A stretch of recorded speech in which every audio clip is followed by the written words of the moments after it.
silêncio que se instalou na quadra não é o silêncio de um jogo que acabou. É o silêncio de uma era que se despede. O Brasil e o mundo do esporte pararam para processar a partida de Oscar Schmidt. Mas este episódio do Já Elvis não é um obituário.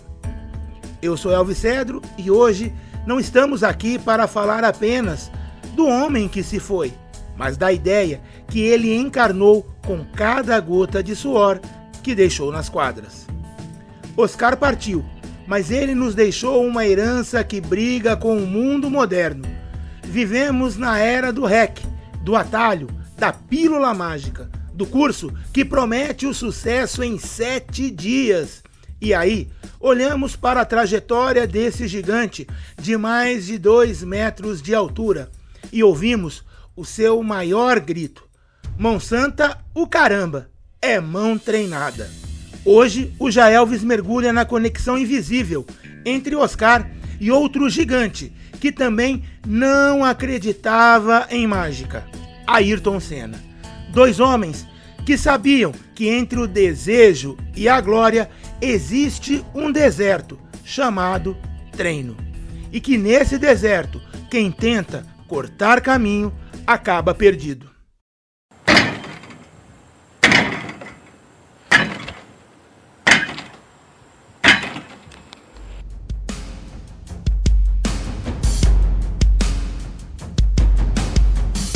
Por décadas, o chamado de mão santa era confortável para nós, meros mortais. Se a mão dele era santa, então o que ele fazia era um milagre. Em milagres, a gente não explica, a gente só admira.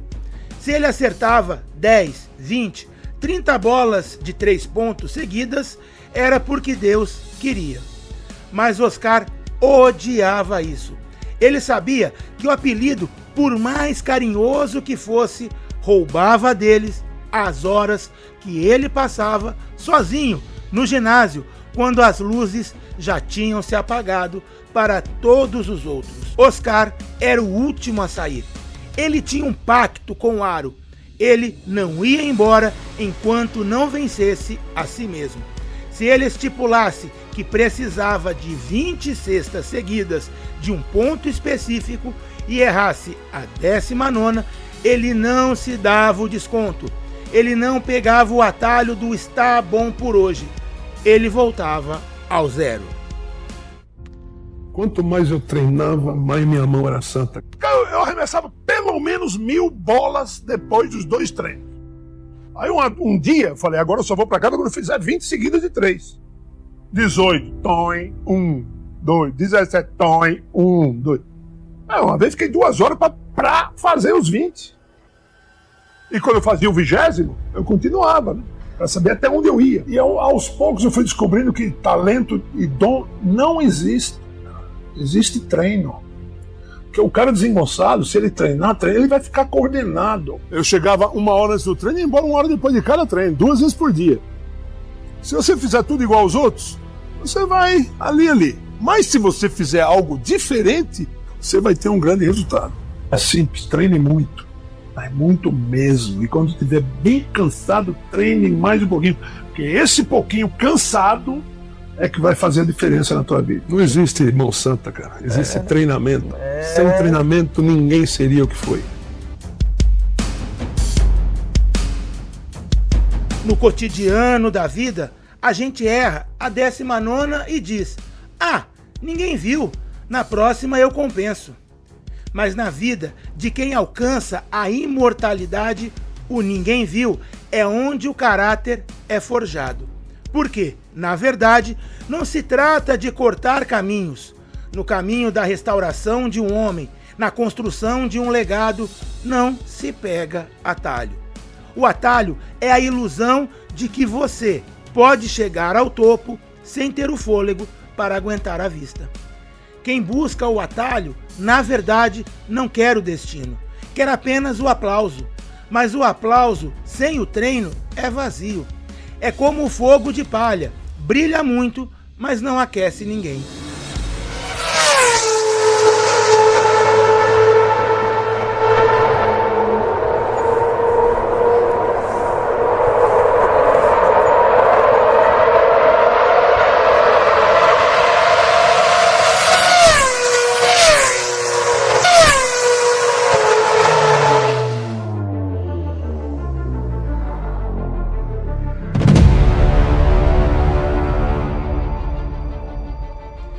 outro lado das pistas, tínhamos um piloto que compartilhava da mesma doença, pela perfeição.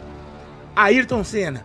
Hoje, dentro de tantos títulos, lembramos também como o Rei da Chuva. Mas você sabe como ele se tornou o Rei da Chuva? Quando começou no kart, Ayrton era medíocre em pistas molhadas. Ele rodava, perdia o controle. Outro piloto qualquer poderia dizer: eu não nasci para isso.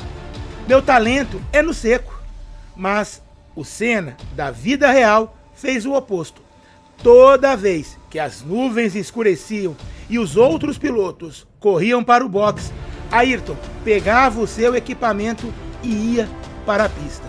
Ele ia para onde o erro era certo. Ele buscava a dificuldade até que a dificuldade se tornasse sua aliada.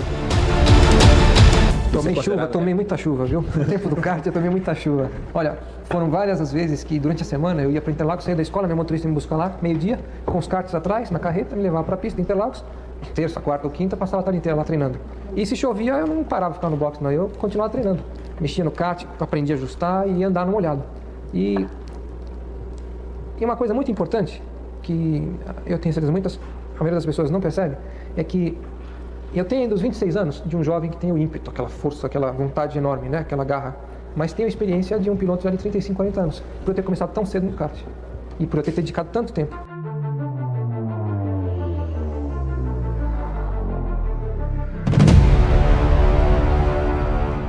Oscar e Senna sabiam de uma verdade que a gente insiste em esquecer. O talento é apenas o ponto de partida, um empréstimo que recebemos.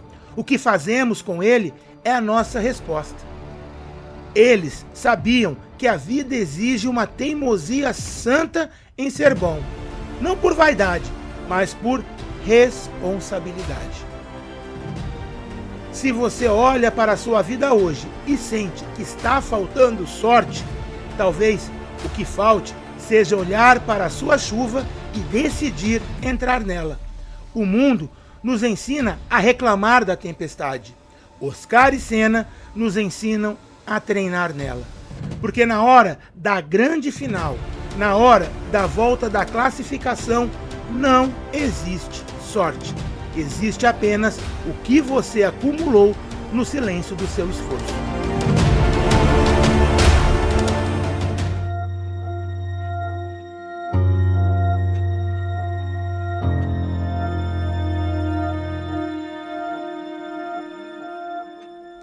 Existe uma sabedoria que permeia essas duas histórias. Uma sabedoria que diz que a restauração de um ser humano passa pela disciplina do agora. Muitas vezes queremos chegar à nossa terra prometida sem atravessar o Mar Vermelho. Queremos a cura sem o tratamento. Queremos a vitória sem o suor. Mas a verdade é que não existe cura sem processo. Em certos lugares onde a vida ela é realmente levada a sério, onde a dignidade é reconstruída, existe uma regra fundamental: não se corta caminho. Se a grama precisa ser aparada, você a apara por inteiro. Se o prato precisa ser lavado, você lava com cuidado. Porque a forma como você faz as pequenas coisas revela como você fará as grandes coisas. Oscar Schmidt não seria o herói de Indianápolis se ele tivesse economizado nos treinos de terça-feira à tarde, quando não havia ninguém olhando.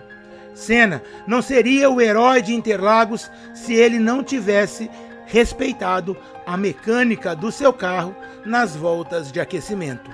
O atalho é uma mentira que contamos a nós mesmos para fugir do cansaço.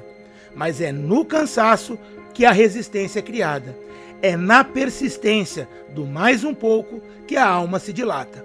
A teimosia em ser bom, a teimosia em fazer o certo, mesmo quando o errado é mais rápido, é o que nos separa da mediocridade.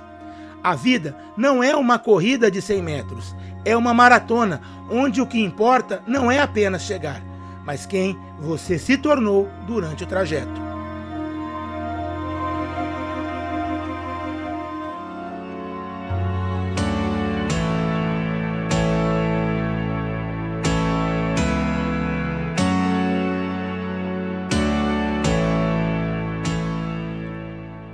Oscar Schmidt nos deixou. Fisicamente, o Mão Santa não está mais entre nós, mas a provocação que ele nos faz é eterna. Ele nos olha do alto de sua história e pergunta: o que você está fazendo com o que foi dado? Não espere pelo milagre que substitui o esforço. Espere pelo milagre que coroa a sua dedicação.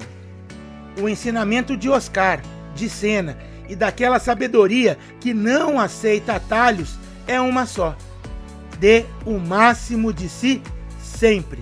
Não porque você precisa ser melhor que os outros, mas porque você deve ser o melhor que você pode ser para o mundo.